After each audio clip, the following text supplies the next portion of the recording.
The Wonderful Wizard of Oz, written by L. Frank Baum, narrated by Rebecca Thomas. Introduction. Folklore legends, myths, and fairy tales have followed childhood through the ages, for every healthy youngster has a wholesome and instinctive love for stories fantastic, marvelous, and manifestly unreal. The winged fairies of Grimm and Andersen have brought more happiness to childish hearts than all other human creations. Yet the old-time fairy tale, having served for generations, may now be classed as historical in the children's library.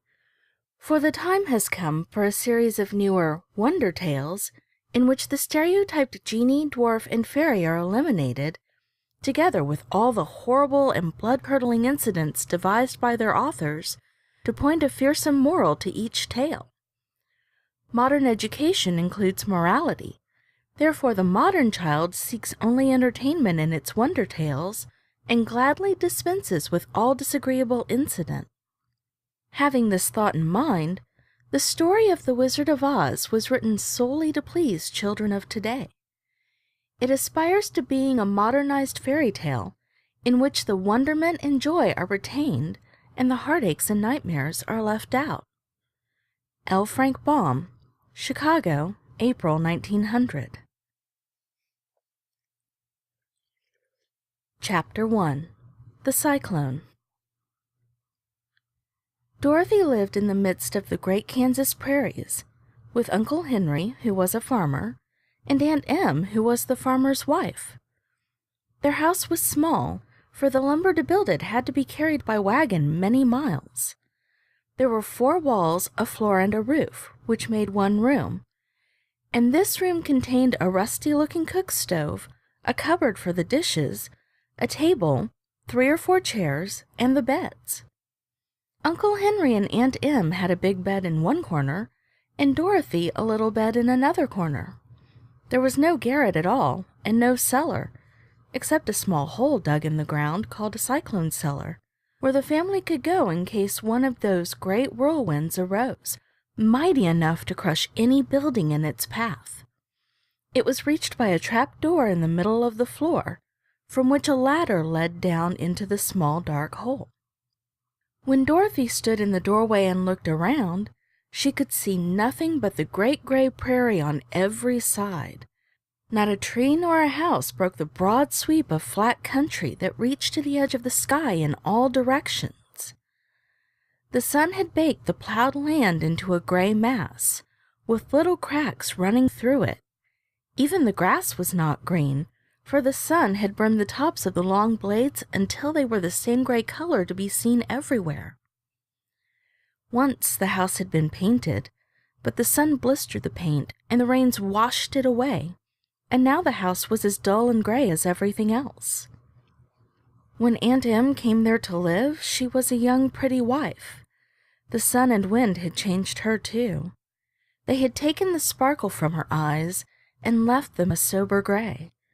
They had taken the red from her cheeks and lips, and they were gray also.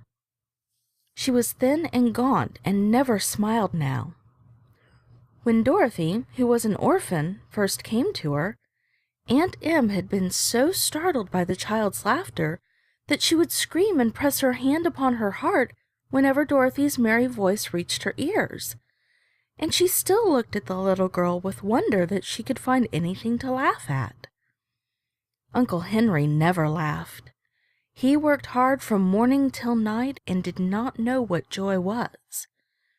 He was gray also, from his long beard to his rough boots, and he looked stern and solemn and rarely spoke. It was Toto that made Dorothy laugh and saved her from growing as gray as her other surroundings. Toto was not gray. He was a little black dog with long silky hair and small black eyes that twinkled merrily on either side of his funny wee nose. Toto played all day long, and Dorothy played with him and loved him dearly. Today, however, they were not playing. Uncle Henry sat upon the doorstep and looked anxiously at the sky, which was even grayer than usual. Dorothy stood in the door with Toto in her arms and looked at the sky too. Aunt Em was washing the dishes.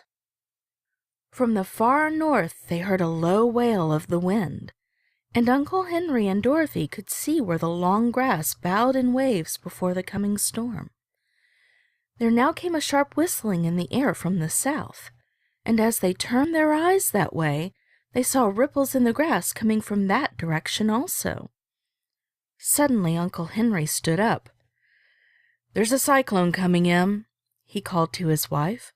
"I'll go look after the stock." Then he ran toward the sheds where the cows and horses were kept. Aunt Em dropped her work and came to the door. One glance told her of the danger close at hand. "Quick, Dorothy!" she screamed. "Run for the cellar!" Toto jumped out of Dorothy's arms and hid under the bed, and the girls started to get him. Aunt Em, badly frightened, threw open the trap door in the floor and climbed down the ladder into the small dark hole. Dorothy caught Toto at last and started to follow her aunt. When she was halfway across the room, there came a great shriek from the wind, and the house shook so hard that she lost her footing and sat down suddenly upon the floor. Then a strange thing happened. The house whirled around 2 or 3 times and rose slowly through the air. Dorothy felt as if she were going up in a balloon. The north and south winds met where the house stood and made it the exact center of the cyclone. In the middle of a cyclone, the air is generally still, but the great pressure of the wind on every side of the house raised it up higher and higher until it was at the very top of the cyclone, and there it remained and was carried miles and miles away as easily as you could carry a feather. It was very dark and the wind howled horribly around her, but Dorothy found she was riding quite easily. After the first few whirls around, and one other time when the house tipped badly, she felt as if she were being rocked gently like a baby in a cradle. Toto did not like it. He ran about the room, now here, now there, barking loudly. But Dorothy sat quite still on the floor and waited to see what would happen. Once Toto got too near the open trap door and fell in, and at first the little girl thought she had lost him. But soon she saw one of his ears sticking up through the hole, for the strong pressure of the air was keeping him up so that he could not fall. She crept to the hole, caught Toto by the ear, and dragged him into the room again, afterward closing the trap door so that no more accidents could happen. Hour after hour passed away, and slowly Dorothy got over her fright. But she felt quite lonely, and the wind shrieked so loudly all about her that she nearly became deaf.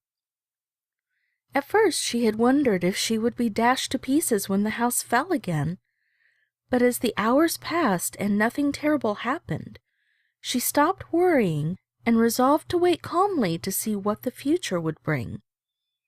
At last she crawled over the swaying floor to her bed and lay down upon it, and Toto followed and lay down beside her. In spite of the swaying of the house and the wailing of the wind, Dorothy soon closed her eyes and fell fast asleep.